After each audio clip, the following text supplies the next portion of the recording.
Este é o terceiro vídeo sobre o livro As Aventuras de Pinóquio das Olimpíadas de Literatura, livro indicado para esta edição. Eu quero ler com você algo que acontece a Pinóquio no capítulo 27. Então vamos contar um pouquinho do contexto para a gente não precisar ler tudo, né? Então lembre-se que os amigos de Pinóquio inventam uma história sobre um tubarão enorme e eles convencem Pinóquio a matar a aula, não ir para a aula, para poder ver esse tubarão, né? Aí eles chegam lá, enganaram o Pinóquio pergunta, qual que é o propósito disso? O que vocês ganharam com isso? E aí eles falam, nós ganhamos que você matou a aula, você não tem vergonha de ficar estudando e se dedicando que nem você tem feito nos últimos meses? E aí eles começam a brigar, né? Quando eles começam a brigar, eles começam a jogar alguns livros no Pinóquio, e o Pinóquio tá ganhando a briga ali contra todos os garotos, desvia dos livros e tudo mais. Mas aí acontece uma coisa mais séria, né? Um dos garotos joga um livro bem pesado, uma gramática, e acerta o próprio colega, ok? E aí esse colega cai no chão duro, parece que o menino está morto, né? E depois nós temos a seguinte passagem. Todos os meninos fogem, mas Pinóquio ficou ali e, embora estivesse também mais morto que vivo de tanto sofrimento e tanto susto, correu assim mesmo para ensopar seu lenço na água do mar e começou a molhar a têmpora do seu pobre colega de escola. Lembre-se que têmpora é essa parte aqui, né? São essas duas partes. E enquanto isso, chorando sem parar e desesperando-se, chamava-o pelo nome e dizia: Eugênio, Eugênio querido, abre os olhos, olha para mim. Por que você não responde? Não fui eu, sabe? Quem te machucou desse jeito? Você tem que acreditar, não fui eu. Abre os olhos, Eugênio. Se você ficar de olhos fechados, vai matar a mim também. Oh, meu Deus! Agora como é que eu vou voltar para casa? Com que cara vou me apresentar à minha mãe tão boazinha? O que vai ser de mim? Para onde vou fugir?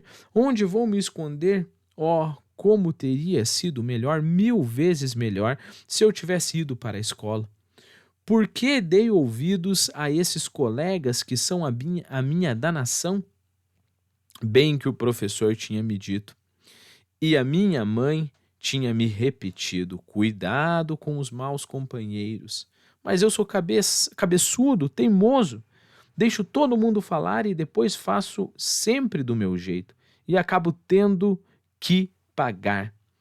E assim, desde que vim para este mundo, nunca tive nem 15 minutos de felicidade. Meu Deus, o que vai ser de mim? O que vai ser de mim? O que vai ser de mim?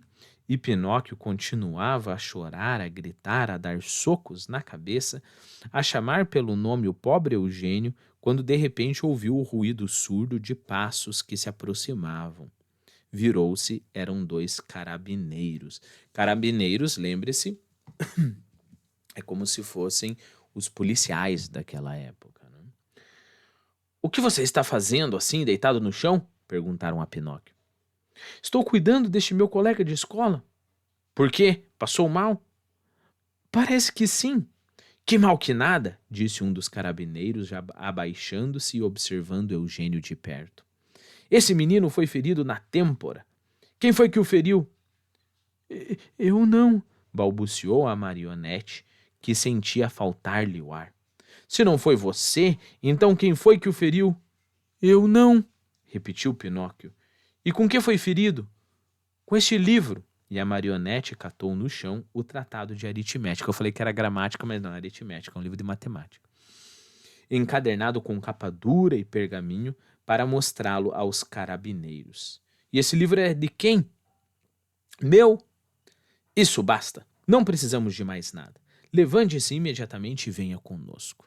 E aí, a história é que o Pinóquio vai se dar muitíssimo mal, porque os carabineiros vão pensar que foi ele que machucou o menino. Lembre-se que sempre Pinóquio se coloca em confusão porque ele está fazendo alguma coisa errada. Existe um modo, se eu fosse para eu perguntar, fazer uma pergunta na prova, na competição para você, que seria a mais simples, né? Eu perguntaria por que ele entrou nessa enrascada. E a resposta seria porque ele não escutou a sua mãe, a fada, e ao professor que disse que ele deveria ter muito cuidado com más companhias, né?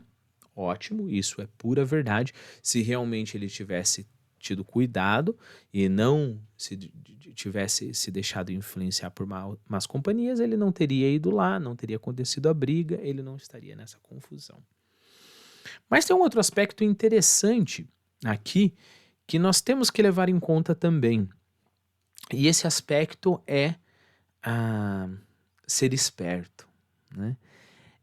Perceba, Pinóquio é bem pouco esperto nessa passagem, né?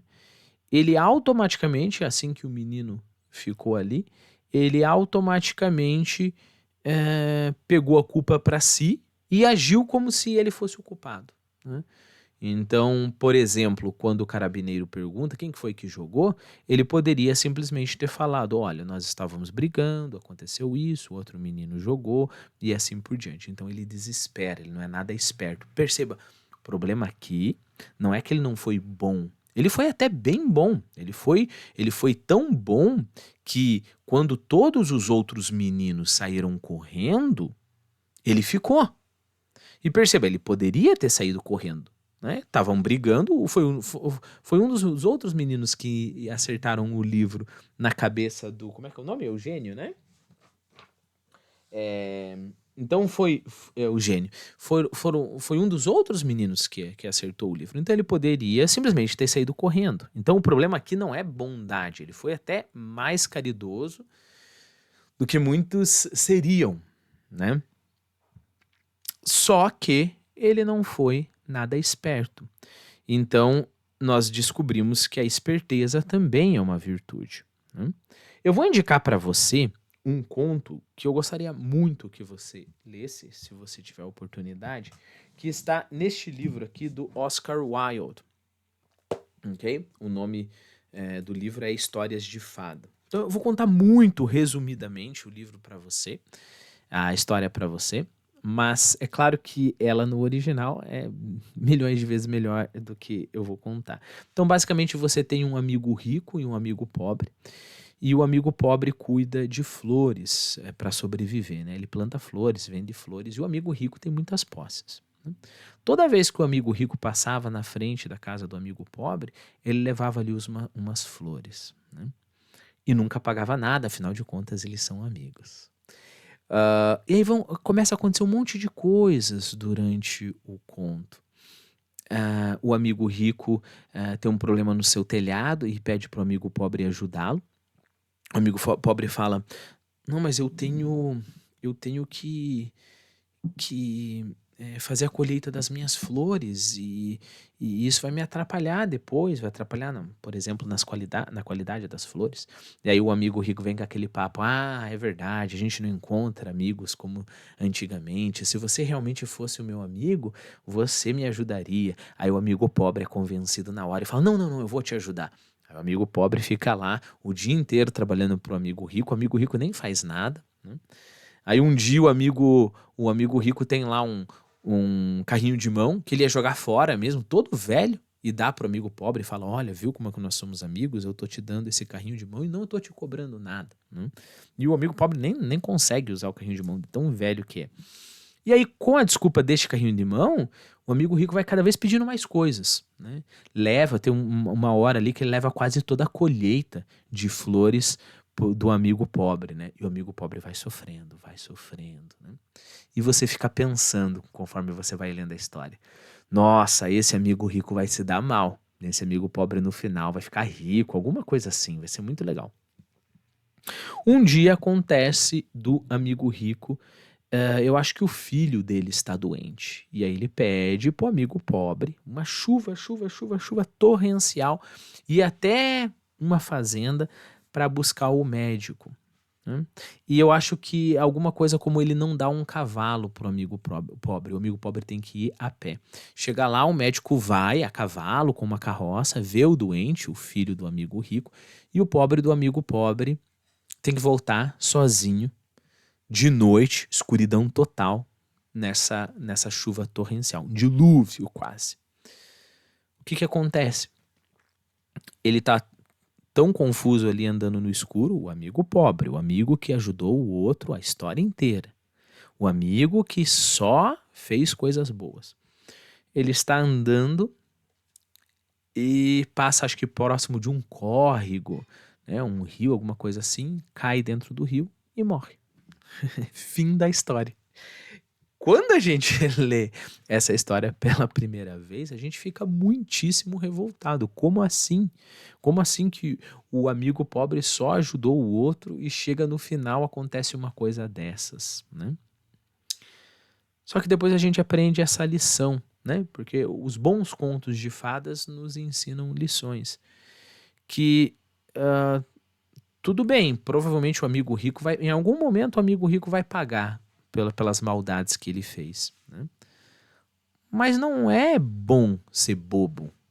Né? Uma coisa é ser bom, outra coisa é ser bobo, né?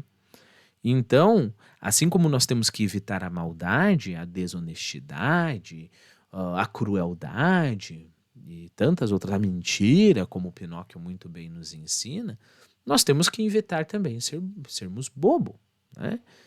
Se eu vi que o meu amigo rico, o amigo pobre devia ter visto isso. Não, esse cara só tá querendo me explorar, né? E simplesmente acabaria a amizade. Mas não, ele foi ficando cada vez mais bobo, mais bobo, mais bobo, até que aconteceu isso. Então essa é a lição que o Oscar Wilde quer nos dar com este conto de fadas.